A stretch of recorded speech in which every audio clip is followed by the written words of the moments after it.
we will study the digestion of fat. The fat which is also called as neutral fat, जिसको हम लोग triglyceride भी कहते हैं, जो तीन फैटी एसिड और एक ग्लिसरॉल मॉलिक्यूल से बना होता है।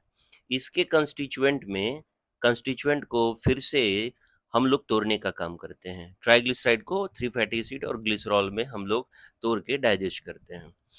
और न्यूट्रल फैट एनिमल ओरिजिन का होता है, प्लांट ओरिजिन का होता है न्यूट्रल फैट, लेकिन उसमें काफ़ी कम होता है। उसके अलावा ट्राइग्लिसराइड के अलावा हम लोग जो खाना खाते हैं उसमें फॉस्फोलिपिड भी होता है और कोलेस्ट्रॉल ईस्टर भी होता है। और दोनों फॉस्फोलिपिड और कोलेस्ट्रॉल दोनों फैटी एसिड रखते हैं अपने पास, लेकिन जो कोलेस्ट्रॉल होता है वो फैटी एसिड नहीं होता है, बट लेकिन वो फिजिकल और केमिकल नेचर रखता है फैट का, सो उसको हम फैटी एसिड के रूप में मानते हैं। एक्चुअली कोलेस्ट्रॉल जो होता है वो एक टाइप का एस्टेरॉल मॉलिक्यूल्स है। Cholesterol is not a fatty acid. पहला डाइजेशन माउथ से शुरू होता है फैट का, लिंगुअल लाइपेज, और उसके बाद स्टमक के फंडिक एरिया से गैस्ट्रिक लाइपेज सिक्रीट होता है, और दोनों मिलके लेस देन 10% ऑफ फैट का डाइजेशन स्टमक में करते हैं। और मेनली फैट का डाइजेशन कहाँ होता है, वो स्मॉल इंटेस्टाइन में होता है।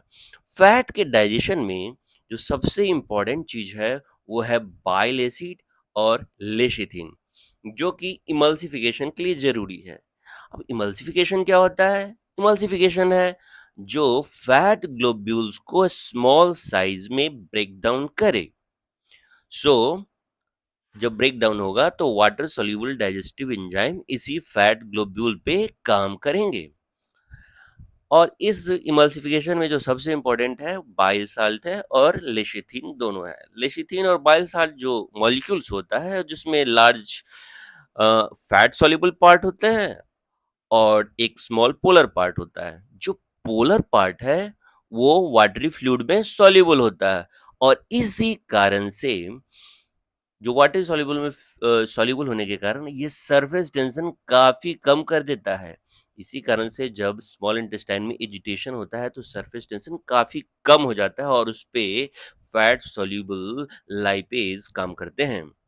तो एवरेज डायमीटर जो होता है फैट पार्टिकल्स का after emulsification less than 1 micrometre हो जाता है, और इस कारण से उसका सरफेस एरिया 1000 फोल्ड बढ़ जाता है।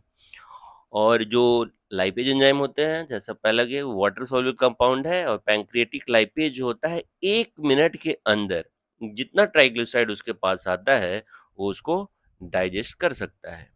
इसके अलावा इंटेरिक लाइपेज होता है, जो स्मॉल इंटेस्टाइन है उसके जो इंटेरोसाइट्स हैं, स्मॉल इंटेस्टाइन का जो लाइनिंग एपिथेलियम है इंटेरोसाइट्स है, उसमें भी होते हैं लाइपेज, लेकिन उसकी कोई ज़रूरत नहीं होती है। ट्राइग्लिसराइड पैंक्रियाटिक लाइपेज से free fatty acid and two monoglyceride में कन्वर्ट होता है, और ये बहुत इंटरचेंजेबल होता है। अगर किसी कारण से मोनोग्लिसराइड और फ्री फैटी एसिड एक साथ रहें तो वो कन्वर्ट कर जाएंगे ट्राइग्लिसराइड में। सो फ्री फैटी एसिड और मोनोग्लिसराइड को उस जहाँ वो डिग्रेड होता है, तो वहाँ जहाँ वो बनता है वहाँ से उसको हटाना बहुत ज़रूरी है। So it is highly reversible process, और ये उसको हटाने का काम भी बाइल साल्ट ही करता है। बाइल साल्ट जो होता है वो माइशल का फॉर्मेशन करता है, बाई बाइल साल्ट इटसेल्फ, जिसमें माइशल्स क्या होता है, ये स्मॉल स्फेरिकल सिलिंडर ग्लोब्यूल्स हैं जिसका डायमीटर 3 to 6 नैनोमीटर होता है, और किसी बाइल साल्ट के 30 से 40 मॉलिक्यूल मिलके माइशल्स बनाते हैं। बाइल साल्ट में भी एक एस्टेरॉल न्यूक्लियस होता है जो कि हाईली फैट सॉल्युबल होता है, और यही काम करता है फैट के, एक तरह से फैट के ट्रांसपोर्टेशन का। और उसके साथ साथ एक पोलर ग्रुप होता है जो कि हाईली वाटर सॉल्युबल होता है, जो कि इसको वाटर वाटर में इधर से उधर ले जाना, ट्रांसपोर्टेशन का भी काम करता है। अब बाइसाइल माइशल जो है वो ट्रांसपोर्टर का काम करता है मोनोग्लिसराइड और फिर फैटी एसिड जो कि ट्राइग्लिसराइड से बनता है। और ये माइसेल जो होता है रिलेटिवली इनसॉल्युबल होगा, सॉरी, जो माइसेल होता है वो ट्राइग्लिसराइड और ट्राइग्लिसराइड का जो कंस्टिट्यूएंट है मोनोग्लिसराइड और फ्री फैटी एसिड जो कि रिलेटिवली इनसॉल्युबल है, उसको माइसेल जो होता है सॉल्युबल करवा देता है, और इस कारण से वो इंटेस्टिनल एपिथेलियल सेल्स में एब्जॉर्ब कर दिया जाता है due to its solubility in water, और ये उसके बाद एब्जॉर्ब हो जाता है ब्लड में।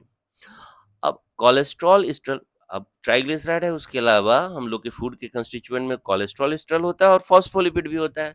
तो कोलेस्ट्रॉल एस्टर कोलेस्ट्रॉल स्टेरेज हाइड्रोलेज के द्वारा फ्री कोलेस्ट्रॉल और फ्री फैटी एसिड में बनता है, और फॉस्फोलिपिड जो होता है फैटी एसिड में फॉस्फोलाइपेज A2 के सहायता से डिग्रेड होता है। अब एब्जॉर्प्शन कैसे होता है? तो एब्जॉर्प्शन होता है फैट जो कि बना होता है मोनोग्लिसराइड और फ्री फैटी एसिड का, और ये माइसेल के सेंट्रल पोर्शन में डिसॉल्व कर जाते हैं। और माइसेल क्या करता है, एक फेरिंग फंक्शन का काम करता है, मतलब मॉलिक्यूल्स को एक जगह से दूसरे जगह तक ले जाता है, फिर उसको एब्जॉर्ब करवाता है, फिर से वो अनयूज्ड माइसेल्स अनलोडेड माइसेल्स फिर से फैट को अपने सेंट्रल पोर्शन में लोड करते हैं और फिर से उसको ले जाते हैं और एब्जॉर्ब करवाते हैं। तो अगर अबंडेंट हो बाइल माइसेल्स का तो 97% ऑफ फैट मॉलिक्यूल्स एब्जॉर्ब हो जाएंगे, और अगर बाइल माइसेल नहीं है तो 40 to 50% he fat molecules absorb होते हैं। माइसेल के बारे में बोला गया है कि ये 3 to 6 नैनोमीटर डायमीटर का होता है, और इसका जो एक्सटीरियर होता है वो काइम में सॉल्युबल होता है।